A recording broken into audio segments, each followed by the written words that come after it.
Really excited today. We are being revisited by someone we've had on the podcast before. This is Porter. Say hi, Porter. Hi. Named after Joseph Smith's bodyguard, right? Porter Rockwell, yep. Dang. You're that cool, really, because he's like one of my heroes. Yeah, well, actually, it was like after my dad's zone leader, who technically was named after Porter Rockwell. No, you know what? You're the real deal. That's what I'm going to say. So, Porter, thanks for joining us today. Porter's had a really cool experience where recently he actually got to go to Africa and like help.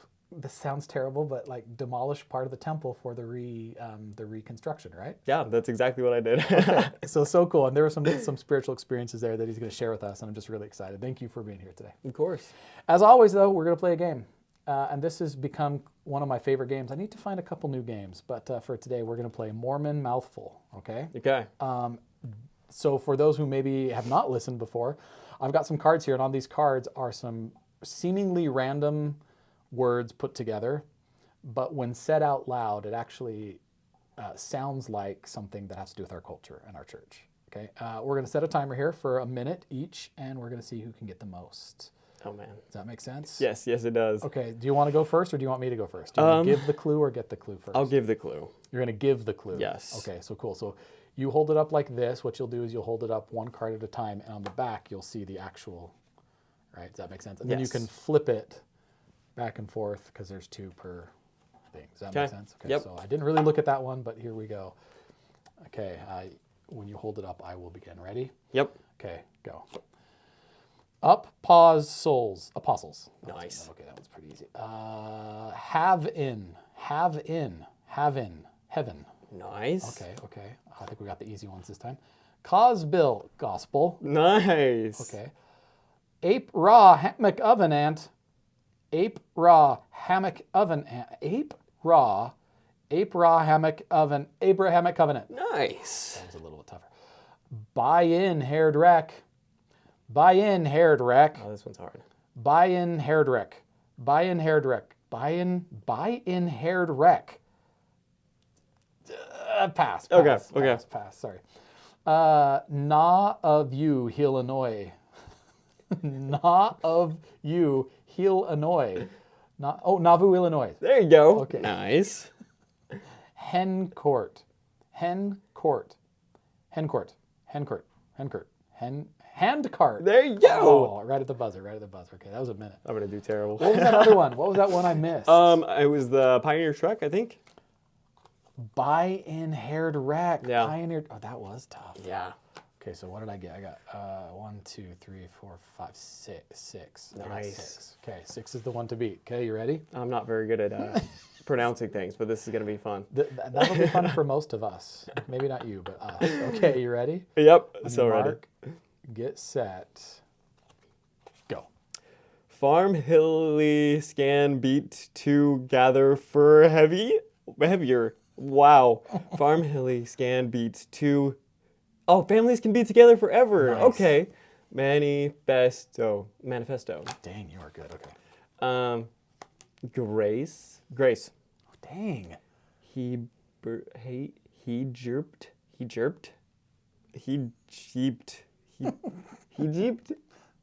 I'm gonna have to pass. Oh, okay. Gorahor. It's Gorahor. Ho buff visceral. Ho buff visceral. Oh man, you're saying.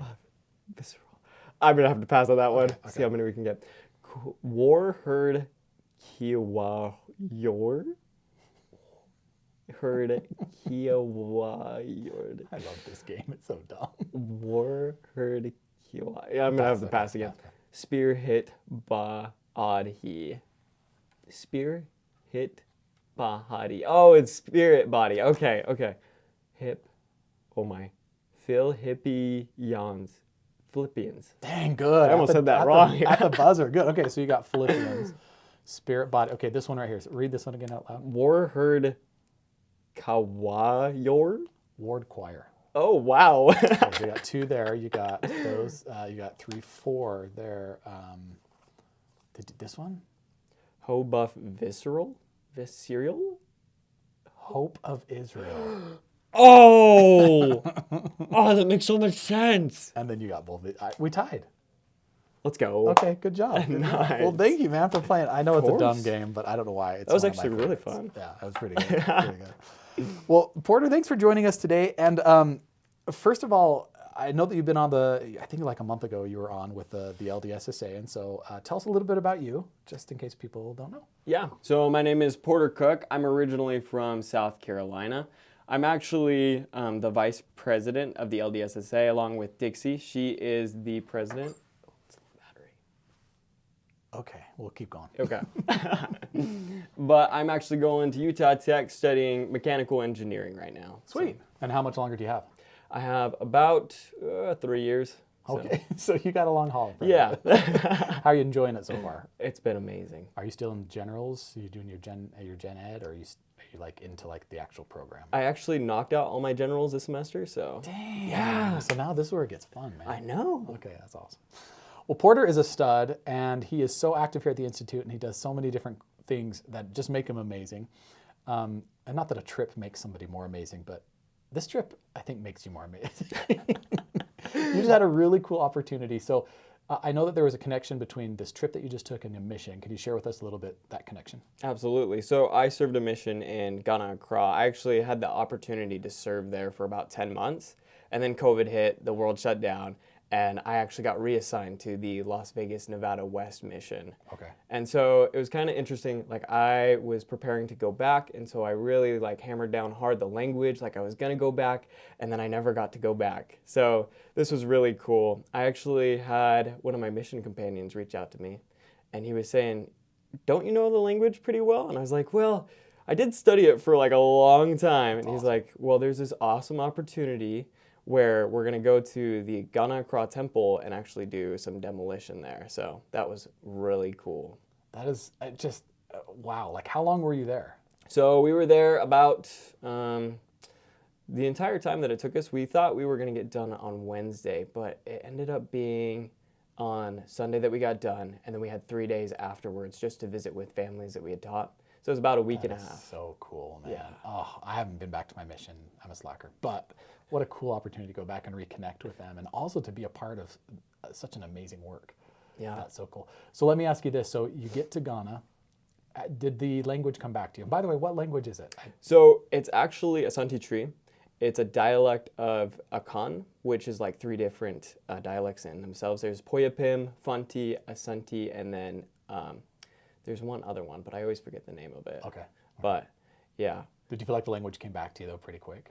Not at first. There were a couple of things that I had said, like I was just greeting people, like Mapacho Hutise, and people were like, that's not right. I had to like figure out at first, like, oh man, like just the way that you formally greet people and then informally greet people. So were you formally greeting them, or were you saying like, "Hey, there's a pimple on you"? Like, were you saying it right? It just was what? It was just more the pronunciation than anything else. Okay. Yeah. That's cool. Were they kind about it, or were they like, "Hey, white boy, what's going on?" Well, a little bit of both, because like many people don't speak Tree, so they're always like, "Oh, brony, woka Tree, like you can actually speak Tree. That's crazy." But other people were like, "Yeah, you're gonna have to work on your pronunciation a little bit." Well, that's awesome. Well, that's so cool. So tell us a little bit about like what the trip and like what did you do while you were there? I mean, just ripping out stuff. What? Yeah. So we were actually hired on by one of the contractors that rips up just the carpet in temples and then redoes the carpet. Okay. So we were just mainly the grunt people. Like my companion who had served a mission before, he was more of like the person that knew the ins and outs of Africa. Got it. And so in that specific area, he was like getting us to hotels, and I was more the linguist of the group. It took me a little bit to get back into it, but That's so cool, man. yeah. And then when we actually got to the temple, we were working from 9 o'clock in the morning to 9 o'clock at night. Wow. Just ripping up the old carpet. We had gotten the celestial room done, and then the 2 ceiling rooms, and then the 2 endowment rooms, and then 2 other rooms. I think the only thing that we didn't get were the outside corridors. So Okay. we had ripped up everything besides that, put all new carpet in there. So That's so cool. yeah. Now, some people might hear, oh, cool, he went and did construction work in the temple. But I know that you had shared with me just a couple experiences you had, but tell me, like, what spiritual lessons did you learn doing grunt work in the temple for all intents and purposes? I actually learned a couple. There were some amazing opportunities that I had.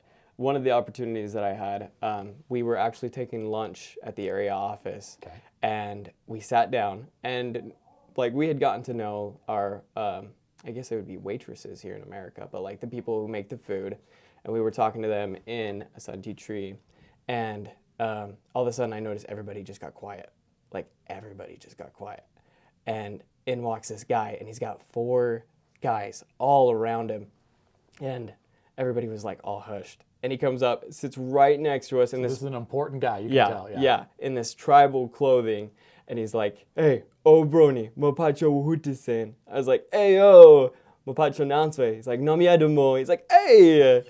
Okay, so we didn't know what you just said, but the So- point is you're having this conversation. Yeah. Basically, he was like, "Hey, American, how are you doing?" I was like, "I'm fine. By the grace of God, I'm fine. And you?" And he was like, "Wow."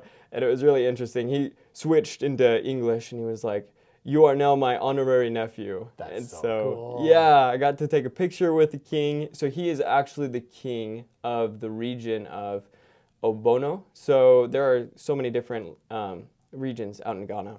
And depending on which region you're from, there's actually a certain dialect that goes with it. Oh, wow. Yeah. So if you just like see somebody from Ghana, a lot of times people will just ask them where they're from. And depending on where they're from, they speak like so many different dialects there. That's So, crazy. yeah. So the king is there, and maybe I missed it. Maybe I said it. I know I've heard the story before, but like, why is the king in the area office? Oh, yes. So it was really interesting. In order to actually teach the kings, you have to get the Africa Area West presidency's approval. And so he was actually there to meet with Elder Klebengat and all of the rest of the Africa Area West 70. So like 2 missionaries, what, they just tracked it into him one day, or did the king reach out and be like, hey, I want to learn more about your gospel? So I was actually asking him about that because it's not every day that you see a Yeah, king. a king. Which by the way, that's scriptural, right? Like I keep hearing those verses, you know, that kings shall be their nursing fathers, right? And queens. That it's like, oh my gosh, here we go. Like you're teaching royalty right now. It was so cool just to meet him and to see like, so his brother was actually the one that was a member of our church. Okay. And he got really interested in like the things mainly about the message of like families can be together forever. Love that. Yeah. And so he was there just to eat some fufu, which is like the traditional like food that they have out there. Fufu. Yeah. Okay. So I just met him in passing as he was going to speak with them. So That is so cool. Yeah. Like I've seen the picture. It's such a cool picture. There you are with a king, right? Yeah. Like, that's so cool, man. it's so much What a cool fun. experience. What a cool experience. What else? What else happened for you that was like just kind of a good experience for you while you're out there ripping up carpet? Yeah.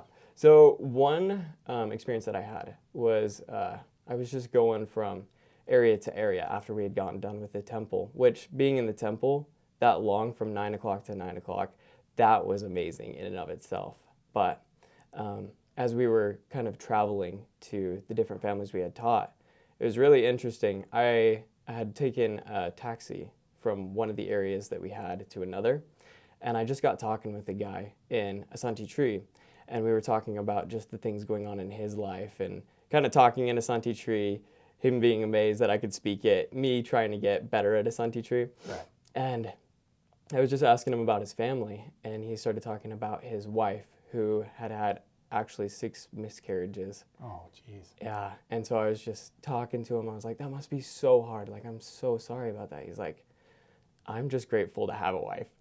I'm just grateful that I have this taxi car. And it was really interesting as we were talking. He was like, my wife, she gets so nervous that I'll leave her. But I always tell her, like, hey, you don't have to worry. Because, like, just the fact that I have you, like, That's awesome. that's a blessing. So I think one of the lessons that I learned the most is just all of the different things that we take for granted. Because, like, just life in general, that's such a commodity that we don't even think about most of the time. And especially being reassigned to a different mission, like, it really opened my eyes to a lot of the different things that we have. Like, as soon as I got reassigned, I was getting so used to sleeping on the floor and the dirt floors that they have there, no washer, no dryer. And so it's third world. Yeah. And getting to Las Vegas, I was like, wow, you guys have a car? Like, you guys have working AC? This is amazing. And they were like, what are you talking about? Like, This is what it is. yeah. But it's, it was amazing. You're right. We do take a lot for granted. I have a buddy who right now, he's a new buddy, someone that I've just become acquainted with in the past couple of months. His name's Nick, and insanely successful, multimillionaire. 10 years my junior. Like, he's this young guy who just has everything. And recently he just decided, you know what, I'm gonna simplify. He's got littles, you know, well, I don't know, they're probably like 8, 9. I think he's got a little bit younger than that, but they just packed up. He served in Sierra Leone, and same thing, right? He goes there a lot of times, and he'll just start busting into, you know, his language, and people are like, oh, okay, I see you, right? And anyway, just some of the cool lessons that he's learned, things we take for granted, right? Like internet connection, which is a huge, big deal for them, you know, and anyway, so I love that lesson. I think we could all do with a little bit of humility. Absolutely. You were also telling me that, like, culturally, there's some things that you miss. I had asked, you know, how you doing? You're like, I'm adjusting, right? Coming back, like, what culturally do you think we're missing out on here? One of the things that they say in Africa all the time is we're so free. And I never really understood that until I went and revisited Africa. Okay. Because I was like, economically and every other way, they're so oppressed. Yeah, right? Yeah, exactly. But then I started realizing, like, just the way that they communicate with one another, especially in the way that, like, they greet everyone. And it's almost just a mode of communication where they're just like, everyone that you pass, you have to say hi to. Really? Otherwise, it's rude and disrespectful. So that's one thing that I really missed about Ghana, is just saying hi to everyone. We don't even make eye contact here, right? No, especially at the campus, like, everybody's eyes are down. Yeah, look up. Let's all look up. Let's say hi to people. I know, like, I think I'm a pretty friendly guy, but, like, I make eye contact with people, and even I'm sometimes afraid, you know, to do even that simple thing of, like, making eye contact. Like, oh, are they going to think I'm staring at them? Are they going to think I'm, like, weird or whatever? But you're right. I think, look up and say hi more often, right? Yeah. Anything else culturally that you're like, I missed that about Africa that I wish we do more often here? There's so many things, like the food, like the way that they have their accents too, the tonation in their voice. Like, it's hard for me because, like, I got so used to it that a lot of times now, whenever I'm talking about Africa, I'll slip into it. I'll be like, hey, it's too sweet, oh. Like, it's sing-songy, isn't it? Yeah. It's just a colorful way that they even talk. I know. Yeah. That's awesome. Porter, well, thank you. I've just been thinking so much about your experience. That's why I asked you to be on here, so thank you. This is mostly for me. I just was thinking about what a cool experience was. I know it sounds weird, but, like, to demolish a temple. So this week is Easter week, right? And last night in Come Follow Me, we were studying. We're actually trying to take, like, you know, the Savior's last week here, and we're studying it this week. Like, we were asked to in general conference, which I just absolutely loved. Anyway, I'm excited. Easter's become a cool thing again for me, but... Like, thinking about your experience and thinking about what the Savior did, you know, yesterday, today, where he cleanses the temple, right? And when the Savior did it, it was because there was things that didn't belong there, right? When you were over there in Africa, you were doing it because it was just time to refresh. It was time to redecorate, to remodel, maybe to remove some things that are older and to replace it with not nicer for the sake of niceness, but, like, things that are going to last, right? I was just really thinking about what was spoken in general conference, right? Things that matter most are those things that are eternal. And so I don't know, I just love the idea of, in this gospel, that we can change, whether it be through things that we've done that need to change, or whether it's just it's time for change, or things that are out of our control, right? That the gospel is a gospel of change. And I don't know if you have anything to speak to as far as that goes, but, like, yeah. Yeah, well, it was really cool. Just, like, thinking about that in particular, because President Nelson has talked a lot about, like, rededicating the temple, especially the Salt Lake Temple. So to actually be able to work on the temple and to think about all of the things in my life that I can improve, I thought was really, really interesting. And not only that, but, like, thinking about things that I could take back, because you only really get to visit one place at one time. If you can take back the experiences that you have and incorporate them, because I would love to package everybody up and take them all to Africa, because Right. it's so amazing. But I'll come. but I think that working on the temple, more than anything else, just gave me a new perspective on all the little details that go into the temple, all the little facets that we take for granted. Like laying that carpet, it was so heavy. Like it was about 1,000 pounds of just like me and my companion and 2 other dudes that were with us just trying to lay that in. That's a lot. Yeah, but it's so important that it's something that they're willing to spend thousands and thousands of dollars on and have people go out and work on. So I love the symbolism of what you just said, right? You talked about the cost, you talked about the weight, you talked about who was there with you, right? And in the gospel of Jesus Christ, as we change and we strive for change, it's worth any price we'll pay, right? If we are surrounded by the right people, that burden can become lighter, right? And that, yeah, it's worth it. Those details are worth it in our lives as we lay that down. So thank you, man. That's awesome. That's awesome. Anything else you'd like to share? everybody should go visit a third world country. It's amazing, if you can. It changes perspective. Definitely. Well, Porter, thank you so much. I really appreciate your burning testimony and your love for the Savior and your love for others. You're such a friendly person, and thank you for sharing this experience with us. Yeah, Incredible. thank you. Okay, we'll talk to you guys later. Is that okay? Yeah.